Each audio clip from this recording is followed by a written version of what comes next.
તારીખ લખો, જિલ્લા દફતરે, ગામ ખાલી જગ્યા. હવે તમારે જે માગવાને છે એને લખવાના, તમારા નથી લખવાના. તમારે જે ગામનું રેકર્ડ માગવું છે એ ગામ, એ તાલુકો, જિલ્લો લખવાની જરૂર નથી, કારણ કે જિલ્લામાં રજૂ કરો છો તમે.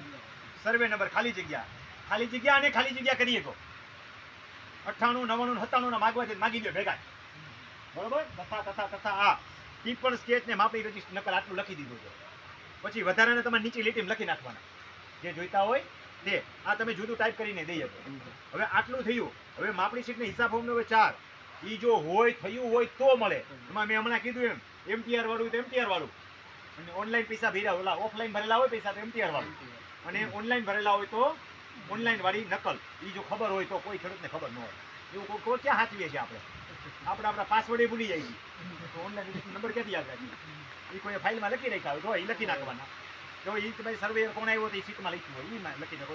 એની માપણીની તારીખ આટલું તમારે દેવું પડે તો રજીસ્ટરમાંથી ગોતી હતી, નહીં તો ત્યાં લીટો મારી દેવાનો, નથી જોતી. હવે હું નીચે સહી